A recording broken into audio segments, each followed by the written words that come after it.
We begin once again with ramblings in the kitchen at God's country place. Perhaps this will be a tape, perhaps not, but I call it rambling in the light. It's important that you understand that everything that I say is coming from a particular frame of reference, and sometimes I forget how very fundamental what the directions of an awakened mind are. How very fundamental, for example, the teachings of Jesus Christ in the Course in Miracles are. They're much, much too fundamental to be accepted or even finally admitted to by split mind. Okay. Now, the process of enlightenment, that is the process of coming to a whole mind and recognizing yourself as universal consciousness, is a process of giving. I want to key on that word for a minute, because the nature of the Course in Miracles is a process of forgiving, which is an indication that this is all over and that you've in fact given before of yourself. Okay. If salvation then is the process of giving, okay, we'll use sentences like, the only way to know that you have something is by giving it away.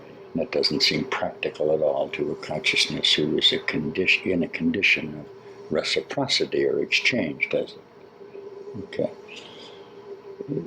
If I tell a consciousness coming here to give everything away and come to me, he is immediately in resistance of it because of his defense mechanism of having ideas in order to protect his identity.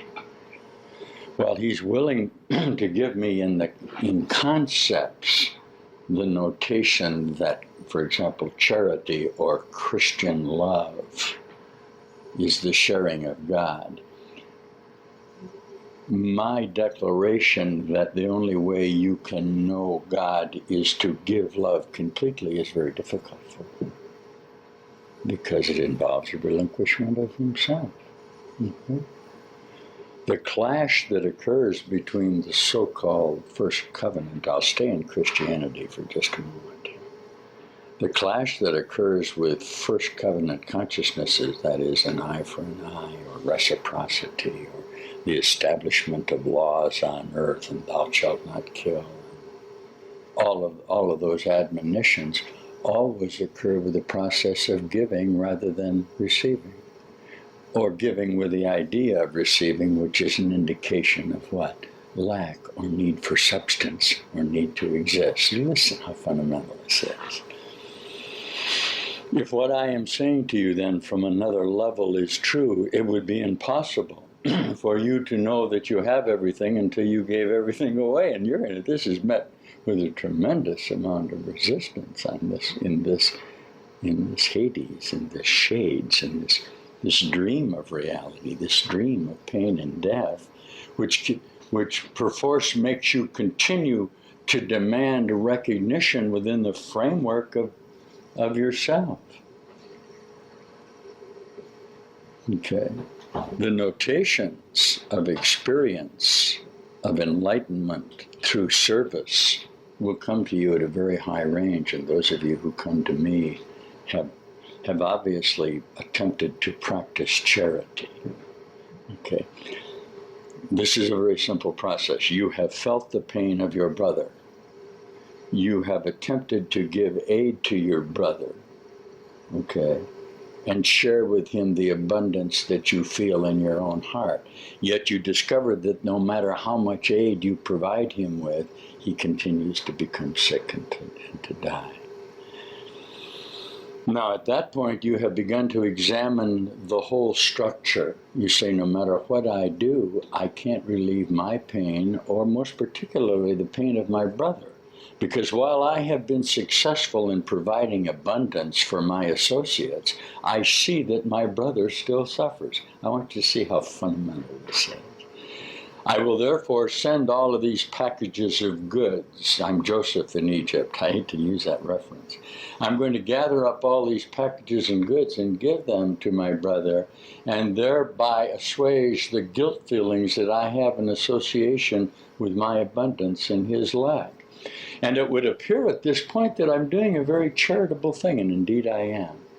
Now, to those of you who have been charitable and still are feeling the excruciating pain of your brother and your inability to deal with the apparent chaos and death, these are the consciousnesses that will begin to hear what I teach. Okay. Here's the declaration. If indeed there are such things as sickness and pain that you see about you, they can never be healed. I say that to you in the highest sense of truth.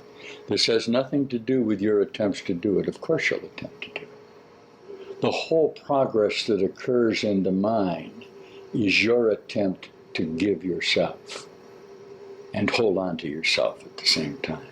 To have ideas of associations of what you are and to base your identity on giving.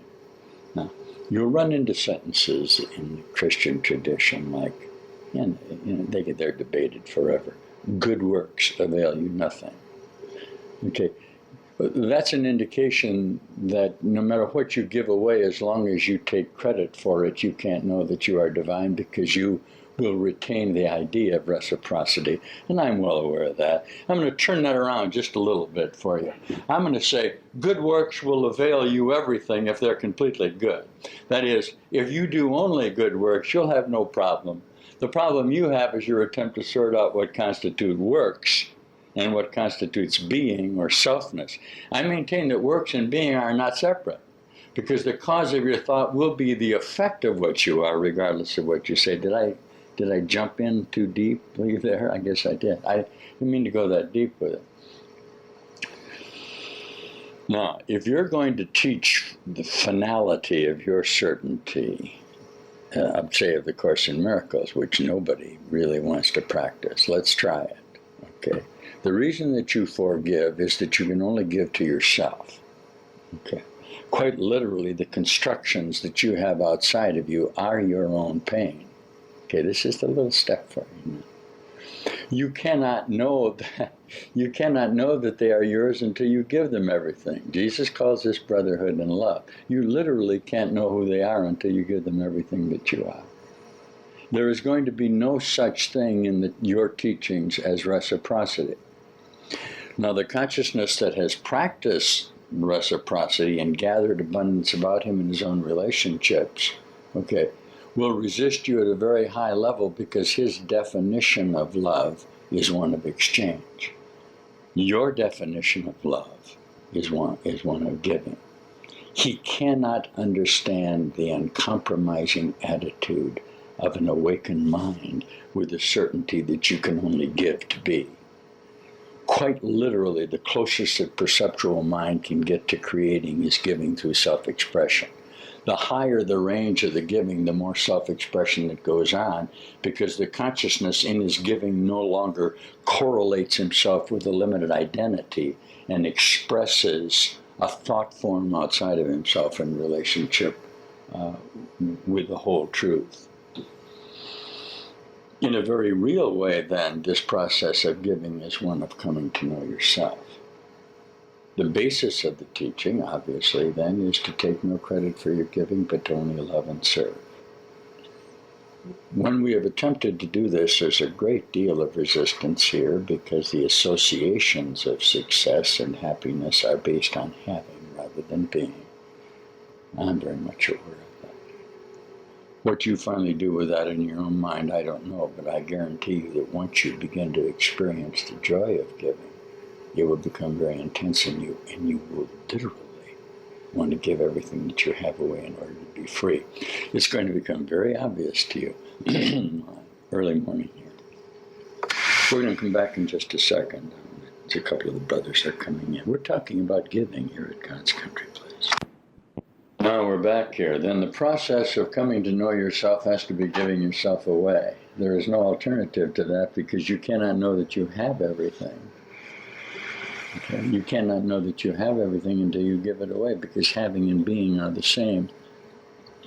As long as you're possessed by your own thoughts, you cannot know that. I don't know who takes Master Jesus' sentences in the text where he says, protect everything you value by the act of giving it away. Notice he says act. Okay, it's an act to shun yourself of these so-called necessities, and you say, well, Master, it sounds like you're teaching frugality here, like you're teaching poor in spirit, like you're teaching blessed are the meek. Oh, I am. You don't like that out there. I don't care. As long as you have what Jesus called the grandiosity ideas that you're accomplishing something, you're not going to get this, teacher. Okay, this is a process of love and forgiveness and giving. Okay? You want to examine the uncompromising statement that you will be possessed by your own thoughts and condemned to stay in time and die as long as you have ideas about yourself. Come on. This is my teaching. This is my declaration to you. Try not to attack me when I give this to you, though. There's no need for you to attack love. Master Jesus says, why do you attack love and beauty and truth when it's presented to you? We're really, and if you take that off, Lana, that's okay. We're sitting here in the kitchen at God's Country Place, and there's a kettle on the stove. It's boiling. Much like's happening to you now, you're beginning to feel the fervent response of your mind in regard to this plaintive message, aren't you? It doesn't seem possible that you could actually undergo the experience of relinquishment and feel the joy of creation because the residual of the earth shows no evidence of it. The evidence of total giving is not here because the evidence of total giving is salvation in heaven. You might look at that very plaintively, that as long as the exchange is occurring, okay, there is no reality here. This is my declaration to you. In that sense, this is a process of bringing your mind together, bringing your perceptual mind together, okay, through an evolution, through a metamorphosis. And this is the indication of transformation. And that's really what's happening to you. Be of good cheer. Now, it appears, because you are in the nature of expecting a response between your cause and effects, that when you give something in what you think of as love, okay, but the response is not as immediate. And the higher the range of your total giving, the less response you give, and the response you get. And that's absolutely true. Remember that you are accustomed to getting in return something for the act of your thoughts about giving. Now, as long as you expect, let's go to what the Course in Miracles really teaches. As long as you are in expectation of return for love, the miracle cannot occur. You are limiting simply by the framework of the expectation of the result for the act thought that's going on from you. The whole idea of the miracle, then, is to simply extend your love through the non-identity of yourself and your limited associations. We are teaching directly now, teachers, from the workbook of the Course in Miracles. The certainty that you do not know who you are, and the application of your determination to hold on to something, even though you don't know what you are or how you got here, are what are condemning you to time and death. See how easy it is? That's very simple then for you to do that.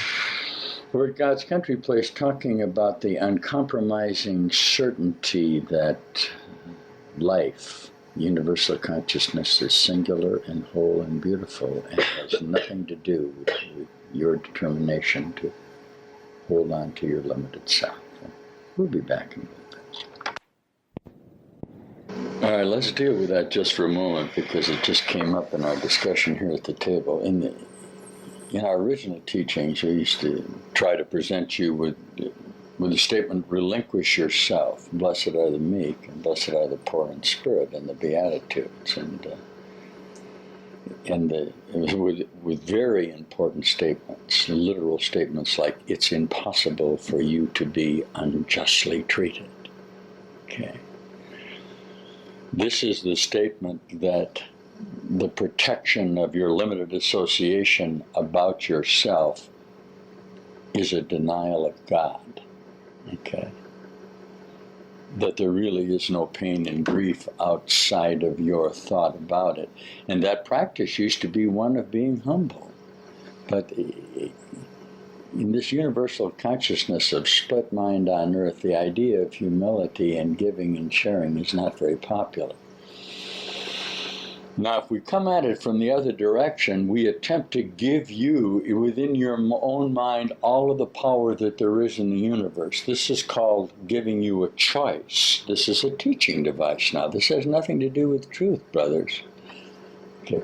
Very early in the text of the Course in Miracles, Master Jesus says we are dealing literally with an impossible situation, which is what perception is. That is the idea that you can choose reality, and of course you can't. The mechanism of choice, however, is necessary since you have invented it in your time association, so of course we're going to use it. My teaching has nothing to do with choice. My teaching has to do with using choice to see that you have no choice. Now, as we indicated a little earlier on the tape, the sooner you realize, that you really have no choice except to be whole and in heaven and be singular, until you come to know that, you will continue to practice the notation of choice. And you say, well, teacher, it sounds like you're teaching give up. I see and hear notations of turning your will, perhaps, in your life and everything that you have over to the care of a power that's not definable. Of course, that's what did you think, my teacher? Did you think that I was going to tell you that perceptual mind could arrive at the conclusion of wholeness? Come on. Perceptual mind is the antithesis of wholeness. It's exactly the opposite. The world is exactly the opposite. And you cannot come to know that except by going through a process of relinquishment or giving. And finally, you simply command your spirit. All of the pain and sorrow that you feel forever and always have been, the idea of self-identity in the association with the true identity of yourself, that is, in God. All of the Gethsemanes, all of the dark nights of the soul are only your attempts to combat yourself in relationship with your own mind. They are nothing but that. Now, is this a gradual process? Can you come? And you'll hear these terms expressed. What you're saying then is that I must experience a bottom. Okay, have you ever heard that expression out there? Where finally I'm teaching you the futility of existence on earth. And in that sense, I am teaching that. But remember, you're not a measure of the process of your own give-upness, okay? At what point do you recoup and regroup in your determination to continue to express your own self-will rather than simply doing this? These are the teachings, obviously, of the recovery program of Alcoholics Anonymous, or in fact the recovery program of all initiation consciousnesses coming from split mind to whole mind. Those of you who hear this tape, and we're going to give a talk on the addictive programs in association with the Course or wholeness. It's the same teaching. But remember that the teachings of the 12 steps have really nothing to do with the idea of addiction, particular to alcoholism. They are teachings of the relinquishment of limited mind to coming to whole mind. They're literally it's a process of spiritual enlightenment, nothing but that. Now, those of you who have had the experience of overcoming an addiction through the release of your mind are well along the way to the idea that through the process of giving up, that there is indeed a power that is self-evident to you behind that veil of deception and resentment that you have put up to keep you from seeing your own godliness and your own reality. Now, in that sense, the relinquishment of ideas about yourself is only the relinquishment of what? Resentments. Jesus calls them grievances. Very simply, if you are a conglomerate of grievances or ideas of combat in association with yourself, you bring them from your past frame of reference, and base your reality on the grievance or the possibility that you can be harmed. Now here's where the valuable psychology that you can only cause pain to yourself. All pain is self-inflicted. You do this but to yourself, regardless of how tempted you are to believe there's something out there causing you a problem. See how you do this? See how you can practice this? These are true statements. How does this work? This works simply because you are making an admission that you are the cause of it. So you are bringing the solution to your apparent problem to where it can be resolved. Obviously, if the problem is outside of you, if you have a grievance against your brother, you hold him responsible for your actions. Okay, you respond to him then by attacking or defending yourself from him. Do you see how fundamental this is? Remember I said at the beginning of the tape how very basic this is? I'm looking you right in the eye now. I'm looking at your other eye here, at your Holy Spirit eye. And I am proclaiming to you to don't be defensive in your own mind relationships, and you will feel the miracle of the transformation that will occur in you. What an incredibly beautiful thing that is. You see, but you see how basic we are? I'm telling you to give up your grievances. Because the rest of the world bases its perceptual reality on attack and defense doesn't mean that you should, because until you overcome it, they can't. Would you care to hear that as the final part of this talk this morning? Okay. The basis of the teachings of subjective reality indicate to you that this is your world. Okay. No matter how tempted you are to think that there's something outside of your dream about it, there isn't. You are the cause of this. This will give you a real good feeling if you're ready to look at it. The first feeling you'll have when you look at this is kind of fearful. You go, holy mackerel. You mean this is between me and the rest of the universe? And I say, yeah. It has nothing to do with the images that you have constructed to hold mutual grievances outside of you. That is to commiserate with your own death process. No. Now, you'll like that. Why? Because it's individual transformation, and indeed the transformation is individual and singular. Now we're into teaching initiation. We want to show you that you can actually go through a process in your own mind where you change the world. This is the declaration of Master Jesus that you are the Savior of the world, but why should that be such a big deal if you constructed the world? If you'll look at what you've constructed, and I'm talking about the whole world, and are determined to change your mind about it, it will be changed. Remember that the world was constructed outside of the framework of reality. And your relinquishment of it then is necessarily a part. A nice way to teach it with Master Anna, who will be out to see you in California, perhaps Master Rose, Master Carlos, one of the teachers, will direct you to include all of your thoughts in, okay, with your conceptual evaluation rather than exclude. This is forgiveness at its highest level. You literally examine your own guilt and death processes in association with yourself. You don't bury anything. Okay? This is not different than the 12-step program with the indications of the 4th and 5th step that commands you to seek forgiveness through the acknowledgement of guilt.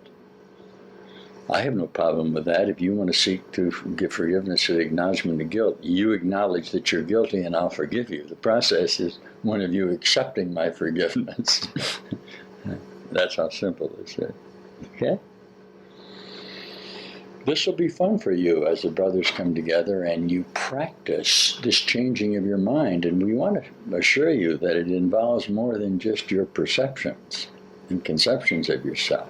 It must involve all of you. And that's fearful to you. You would much rather take, for example, your ideas of the mind and separate them from the emotions of your heart. But I promise you that an emotion is an idea. I assure you that you can only be and cannot have ideas, and indeed cannot have emotions. You cannot have love. You love your brother through service and giving to him, don't you? Finally, the bridge to total love is one of communication. If I am not threatened by my previous thoughts about you, I extend to you the certainty that I have created you in my own whole mind. Okay? Disassociation or a break in communication is all that the schism ever was. It has nothing to do with the fractured parts that you attempt to bring together then in associations of your own limited reality today. Hey, I love you.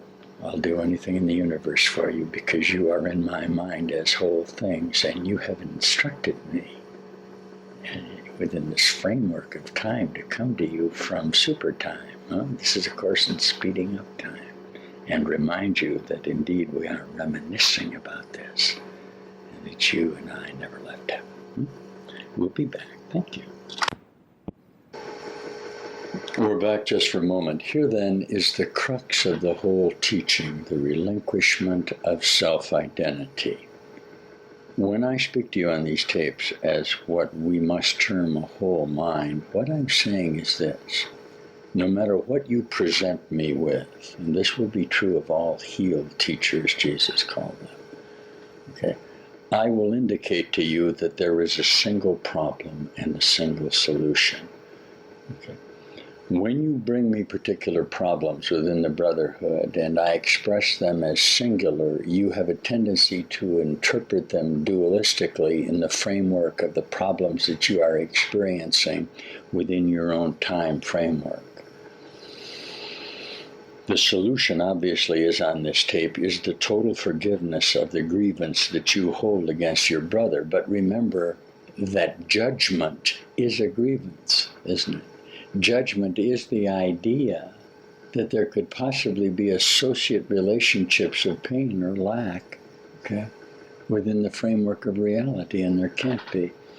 Quite literally, then, if you come to a whole mind, he attempts to teach you, don't judge. All right. Now, I may present that to you in numerous ways. I may say to you, if you judge me, you're wrong, and everything that I say is wrong, and I have no value in what I'm saying. I'm very certain that that's true. Okay. Because I'm teaching, give no value to your perceptions here. Yeah, I'm teaching you to relinquish your notations about me and only love. This is the whole sense of the Course teaching. All whole minds will do this. Why? They are very certain that within any mechanism of teaching, there can only be one problem and one solution. No matter what you as an ego or personality brought to me, I know you're not so. This is my highest teaching, because the earth is not so. You can present me with all of the dilemmas of your associate thoughts and they'll have no effect on me at all. That may be excruciating to you. But the more you can see the constancy, which is as close to honesty as you can get, of a whole mind teacher, the more, if you are determined to find it, you will seek him out. And this is what we're attempting to bring about. Then by that association, you undergo this transformation of your mind. This is a very high teaching. And that's what's occurring around the world. Why? Because this is a required course. This is a course in enlightenment.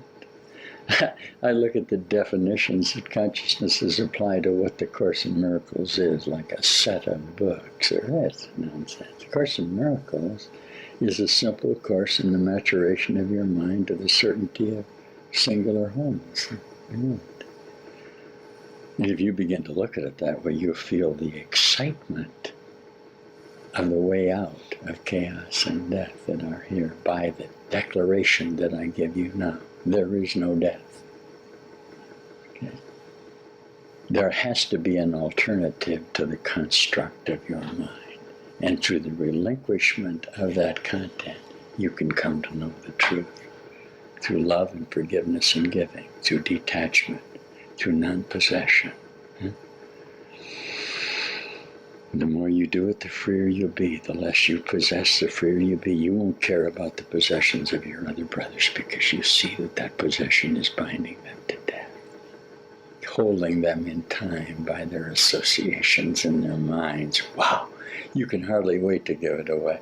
You'll go through periods in this in this maturation where you'll be in direct conflict with the world simply because you don't want to possess.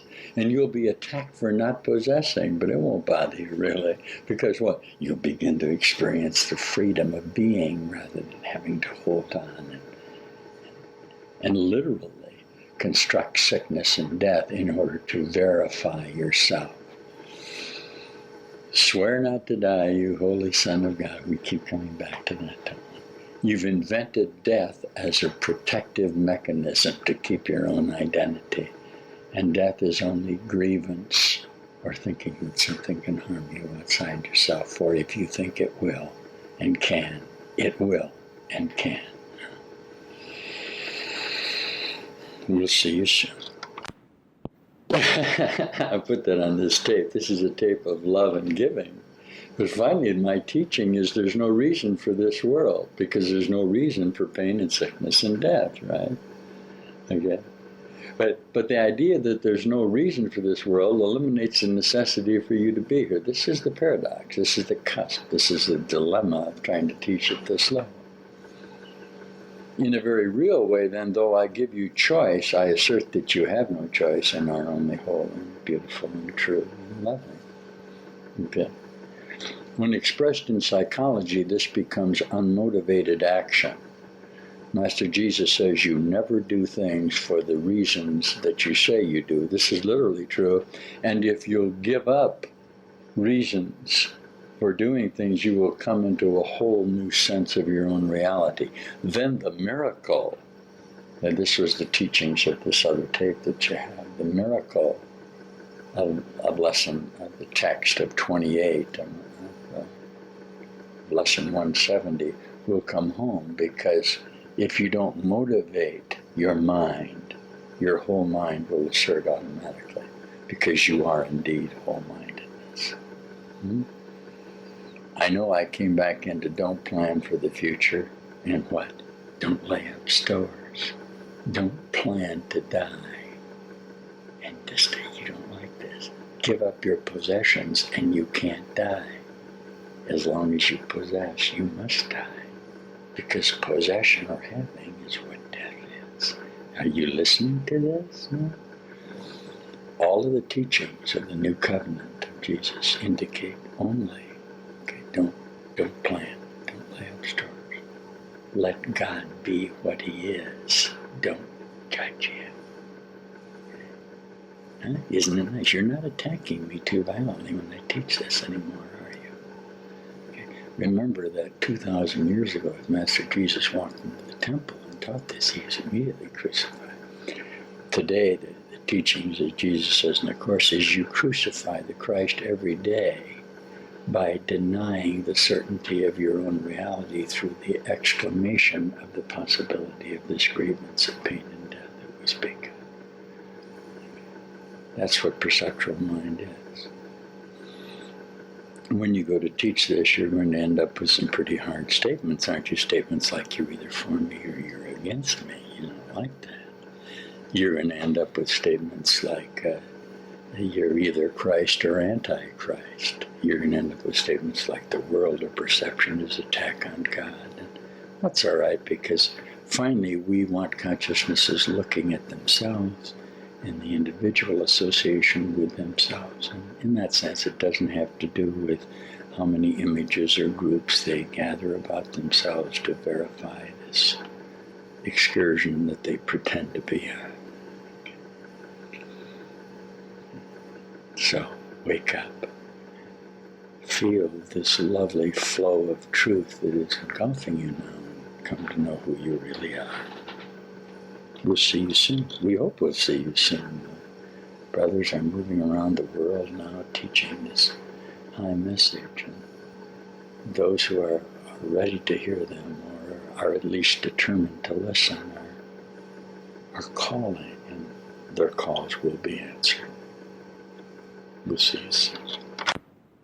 And finally, on this tape, perhaps the magnitude of this teaching is dawning on you, that through the process of relinquishment of opinion and judgment, you formulate around you an energy of non-defensiveness, of freedom. Okay? where you stay in this perceptual bondage just for another moment and then the earth is gone, isn't it? It's a hatching out. You become free, okay? And you literally step out of time, okay, into eternity. And this is what I'm presenting to you, that this can come about in you, and it will make you very happy.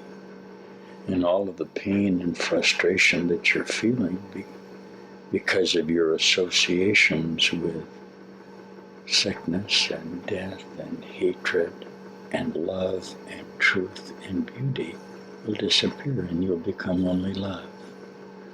These determinations of yours to formulate notations of time and death and attack with wholeness and love will begin to be very absurd to you. You're looking directly now at why is it that the things that you love leave you? Why is it that if there is truth and happiness, no matter what you do, you can't find it here? Why is all of the intensity of your necessity to express yourself in truth and beauty dashed by the necessity of cancer and heart attacks, pain, sickness? Come on, brother. Our whole notation is that this is not so, that this is indeed a dream of death and chaos, and that all around you is the beauty and light of whole consciousness and love. This is all I'm really presenting to you. And you will hear it because you did hear it. This was over a long time ago. You're coming to see that now. We hope that you'll contact us. We're very small. It's just beginning. And you are a vital part of it finally, aren't you? In fact, it can't be done without you, can it? Without you, there is no heaven. Isn't that amazing? Without you, there is no earth. Take your choice. We'll see you soon. Let's have just a moment of quiet together here. You can see the light.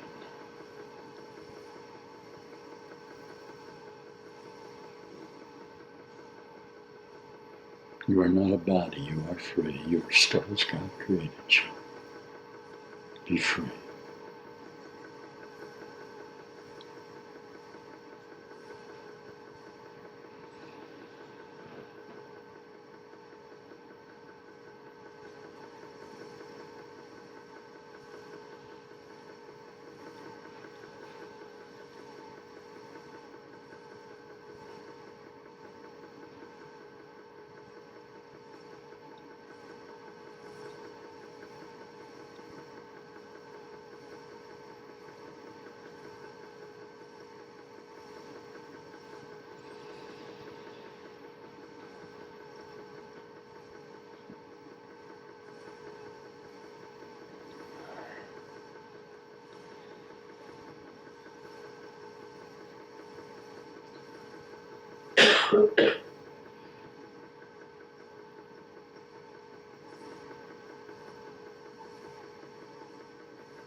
I want to make one final observation on this tape. We're aware that you're listening to these tapes in your own particular environs and experiences, whether in a group or individually, and it's very important that you hear this. Don't belittle your own enlightenment process. Okay, our whole teaching is that this is a metamorphosis occurring in you individually. It has nothing to do with the consciousnesses around you, or in fact even the expression of the associate ideas of what's happening.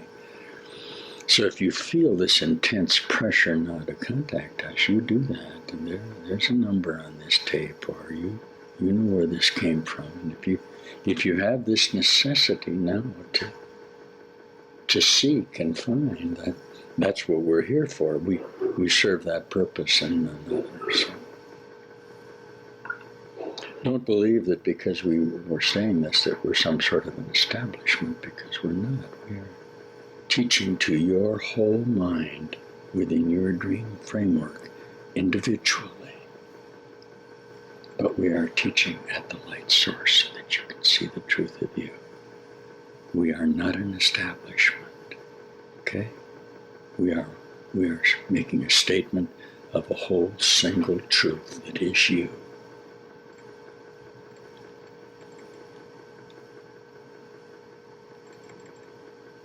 So welcome home. We hope we will see you physically and that you can come in this declaration of your newfound mind. Huh? Of course.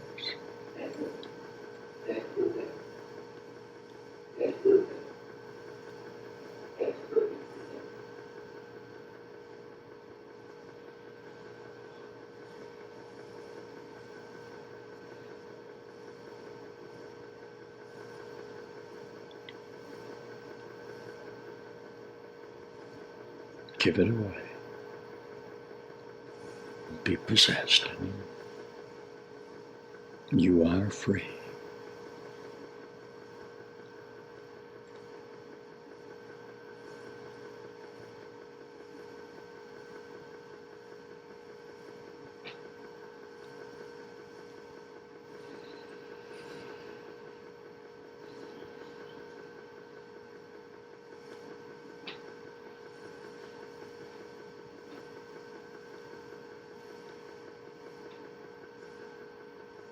Some of you are feeling this directly now. It's very lovely. See?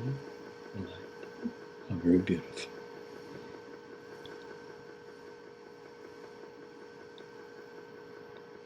Stay with us now.